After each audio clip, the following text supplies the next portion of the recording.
882299। এটা কি আপনার নাম্বার? হ্যাঁ, কি হয়েছে? নাম্বারটা সক্রিয় রাখতে আপনি আজই রিচার্জ করুন। কেন? আমি আবার কি অপরাধ করলাম যে আমার নাম্বারটা বন্ধ করে দেবেন? আসলে আপনি 3 মাস ধরে রিচার্জ করেননি তো, তাই নাম্বারটা বন্ধ হয়ে যাবে। হ্যাঁ, দিন বন্ধ করে দেন। কিনার টাকা নেই, রিচার্জ করবে। ওই দেখো মহারাজ এসছে। যা আকবর ভাতটা খোলো, 4টি গিলুক। আব্বা, রাজা মহারাজাটা কি সব আমার মতো ছিল? ওই লালু ছেলেকে দেখ গা, কিভাবে বাপের সাথে মাঠে খাচ্ছে আর বছরে বছরে জমি কিনছে। খাবারটা যে কোত্থেকে আসছে সেটুকু খোঁজও রাখে না। চল বাবা। কালকে আপনাকে ফোন করেছিলাম রিচার্জের জন্য, আপনি এখনো পর্যন্ত রিচার্জ করেননি কেন? আপনাকে আমি কতবার করে বলবো আমি কাজকর্ম করিনি, কাছে টাকা পয়সা নেই। আর এমনিতেও আমি কাউকে ফোন করিনি, আর আমাকে ফোন করার মতো কেউ নেই। দেন, সিম বন্ধ করে দেন। সত্যি কি আপনাকে ফোন করার মতো কেউ নেই? না, নেই। আমার বন্ধু বান্ধব, গার্লফ্রেন্ড বয়ফ্রেন্ড কেউ নেই। তোমার যদি অতই দরদ লাগে তুমি রেজিস্টার করে দাও না। যত সব। মেয়েটা সত্যি তোকে রিচার্জ করে দিল? আমার তো বিশ্বাসই হচ্ছে না। আমি কি মিথ্যে কথা বলছি?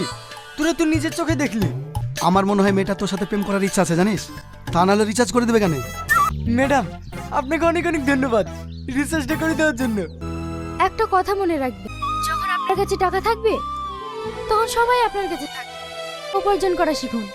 রাখলাম। আমি তুহিনা বলছি। সকাল থেকে একবারও ফোন করোনি কেন? তোমার সঙ্গে কথা না বললে আমার একটু ভালো লাগে না। ভালো লাগে না কেন? তোমাকে ভালোবাসি তাই। কি?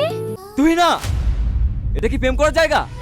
তোমাকে এখানে রাখা হয়েছে কাস্টমার প্রবলেম জেনে সেটা সলভ করার জন্য। তুমি একই নম্বরে বারবার ফোন করে 2-3 ঘন্টা ধরে কথা বলছো। তাই তোমাকে আমি আর এখানে রাখতে চাই না। না স্যার, এরকম করবেন না। তো এখান থেকে বেরিয়ে যাও, আন্ডারস্ট্যান্ড? তোমার খুব কষ্ট হচ্ছে আব্বা? খুব কষ্ট হচ্ছে মধু। আব্বা, তুমি একটু সহ্য করো, আমি এক্ষুনি ওষুধ নিয়ে আসছি। কি ব্যাপার, তুমি এভাবে দৌড়াচ্ছ কেন? কোথাও কি যাবে? আমাকে একটু ফার্মেসিতে পৌঁছে দিন না, আমার আব্বার অবস্থা খুব খারাপ। তাড়াতাড়ি উঠো। তোমার আব্বার তো অবস্থা খুবই খারাপ, তাড়াতাড়ি হসপিটাল নিয়ে চলো। আমলেন কেন? দুটো চাচ্ছিস? তাহলে এখন কি হবে? তুমি তোমার আব্বাকে ধরে বসো, আমি ঠেলে নিয়ে যাচ্ছি। ডাক্তার বাবু, এইদিকে ইঞ্জেকশন নিয়ে চলে এসেছি। হ্যাঁ দিন, আপনারা 10 মিনিট অপেক্ষা করুন, তারপর দেখছি কি হয়। আপাতত আপনার বাবা এখন সুস্থ আছে, আপনারা থাকুন, আমি রাউন্ডে যাব। তুমি তাহলে তোমার আব্বার কাছে থাকো, আমি আসছি। আর এই টাকাটা রাখো, তোমার আব্বার ওষুধ কিনতে লাগবে। এসব বেশু। আসুন আসুন। তোমার নাম কি সেলিম? হ্যাঁ আরে আমাকে চিনতে পারছিস না? আমি সোহেল রে। তাহলে এটা তোর মেয়ে? হ্যাঁ। আপনারা বসুন, আমি চা পানির ব্যবস্থা করি। হ্যালো। হ্যাঁ বলো। কিছু টাকা হবে? হ্যাঁ, আমি এক্ষুনি টাকা পাঠাচ্ছি। তোর মেয়েকে আমার খুব পছন্দ হয়েছে। যদি তোর কোনো আপত্তি না থাকে, তোর মেয়েকে আমার বাড়ির বৌমা বানাতে চাই। আরে আপত্তি কেন হবে রে? আমার মেয়ে যে তোর বাড়ির বউ হবে সেটা তো আমার মেয়ের সৌভাগ্য। 10 দিনের মধ্যে তোর বিয়েটা সেরে ফেলতে চাই। বা, তুমি হুট করে আমাকে না জানিয়ে বিয়ে ঠিক করলে কেন? আমি এই বিয়ে করতে পারবো না। দেখ, আমি ওকে কথা দিয়েছি ওর মেয়ের সাথে তোর বিয়ে দেবো। ওই ছেলেটা খুব ভালো। আমি জানিও অনেক ভালো ছেলে, কিন্তু কোনো কিন্তু না। আমি যখন একবার কথা দিয়ে ফেলেছি, ওই মেয়ের সাথেই তোর বিয়ে হবে।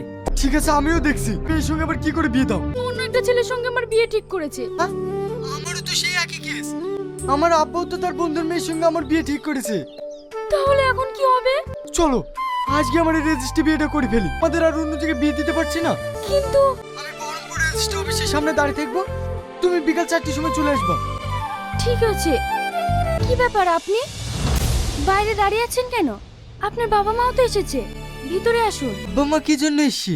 আপনার আর আমার বিয়েটা ক্যান্সেল করতে এসেছে। ও, ঠিক আছে, আমি আসছি। কি লোকেশন যে পাঠাই। হ্যালো, তুমি কোথায় আছো? আমি তোমার জন্য কখন থেকে বাইরে অপেক্ষা করছি, তাড়াতাড়ি এসো। আমি তোর পিছনে। রিয়াজ, তুই না? ও শিট, এত কাছে দেখো আমি তোমাকে চিনতে পারিনি। দেখ সেলিম, এখনকার যা ছেলে মেয়ে, তাদের অমেতে আমরা কিছুতেই বিয়ে দিতে পারবো না। আমার ছেলে তোর মেয়েকে বিয়ে করতে চাইছে না। আমার মেয়েও সে একই কথা বলছে ভাই। জোর করে বিয়ে দিয়ে তো আর সংসার করানো যায় না। আমরা বন্ধু বন্ধু হয়ে থাকবো। এই হওয়াটা আর আমাদের কপালে নাই।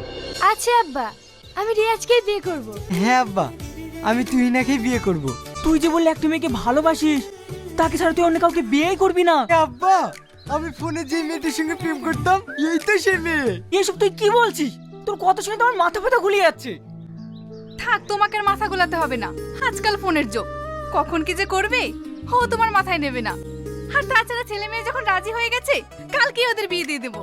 বেন ঠিকই কথা বলেছে ভাই। তাহলে সেলিম, সত্যিকার তুই আমার বিয়ে হয়ে গেলি?